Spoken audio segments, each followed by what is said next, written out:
She asked, hijab, isn't that oppression? No, it's not oppression, it's covering.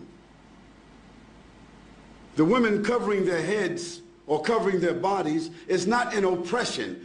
Their husband didn't tell them to do that. Their fathers didn't tell them to do that. Their sons didn't tell them to do that. The imam didn't say to do that. God said, for the Muslim ladies, draw your clothing across your bosoms and do not allow your natural ornaments to be shown except to those within your family circle. What are the natural ornaments of women, in case you don't know what they are? Their breasts, their shapes that happen to be different than that of men, their hair, those adornments should be covered. Now, just in case Christian people don't remember, just 40 years ago, Christian women never went to church without covering their heads. It wasn't it. Isn't that true? Ask your grandmothers. And just 50 or 60 years ago, 20 years before that, a Christian woman would never come outside with a short skirt, even. Even the nuns themselves today have succumbed to modernity. Because the nuns who committed themselves to the church and a religious life, how did they dress? They're not Muslims. They covered themselves. They covered themselves with an outer garment, and nothing on them was seen except the face and the hands. So if that was accepted by Christianity, it was accepted by religion. That wasn't something just that Muslim women were told, but Jewish women, Christian women, and Muslim women were ordered to do that in their scriptures. Now the fact that the modern civilizations chose to tell women they don't have to wear that and they can wear bikinis doesn't mean that God is wrong and they are right. Now for the Muslim lady, the wearing of the hijab is a protection for her. It's a distinction for her. Yes, it is a uniform so that she will be known to be a Muslim. She would not be molested. She would not be insulted.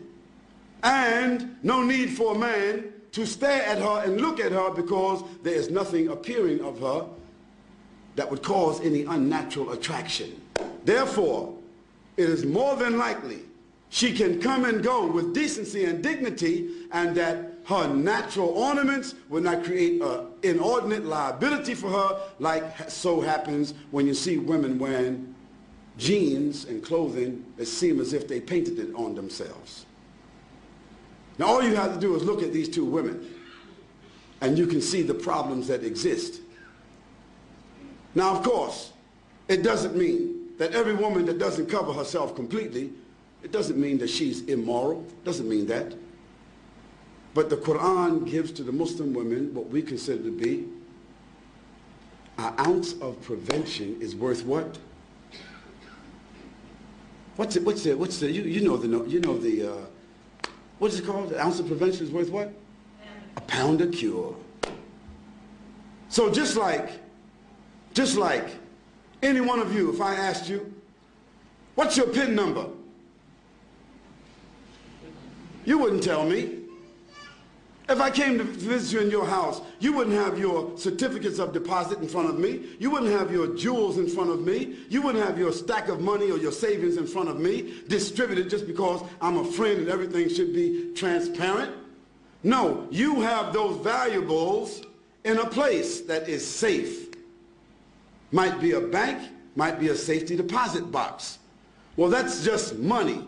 That's just tangible things. So don't blame us and don't blame God if he tells us that our mothers and our wives and our daughters, that they should be covered and in a safe place. The person asked about segregation. Why do Muslim women, why are they segregated? They're not segregated. They're not segregated. They're separated. There's a difference between segregation and separation. For instance, outside here, you have toilets that say male, female, don't you? Don't you? Why? Why shouldn't there just be a toilet? Because there are sensitivities that we as moral, decent, dignified, educated people accept, that there are sensitivities and privacy that the female would like to have as opposed to just walking into an open toilet. Now maybe in Amsterdam or some other places in Europe where they just have open toilets, it's different. But in most cases in the world, in most places in the world, they select to have a male and a female toilet. Why? Because there's the inherent inclination of human beings to provide sensitivity for women and sensitivity for men. Now in Islam, for us, it's not a matter of being inherent. It is something which is God-given inspiration to do what? To separate the sexes. That means the genders.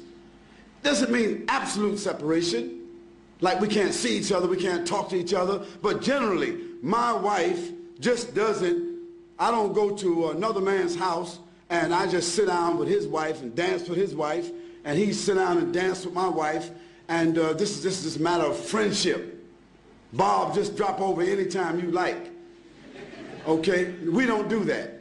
No, I come to visit Bob or Abdullah. Abdullah's wife comes to visit my wife. I don't socialize with his wife, and he doesn't socialize with my wife. Although there may be occasions where we eat together, our families socialize together, but generally, after boys and girls reach the age of 7, the Prophet said, even if they're brothers and sisters, separate them from the bed. And when they get to the age of menstruation and they realize another level of consciousness, then give them separate rooms. What to do what? To preserve and protect them from tendencies that human beings have, tendencies that has manifested itself in civilizations where they don't do that protection. So we are obeying Almighty God. That's what we're doing. And sometimes we just have to believe what God orders us to do and benefit from the medicine. Sometimes when we don't follow what God tells us to do, then we see later on the reasons why. So we don't apologize for that. We say that it brings us dignity, it brings us distinction. Whether it be the hijab of the women or the separation of the men and the women, it brings us distinction, it brings us dignity and protection and morality, additional morality. That's why we do it.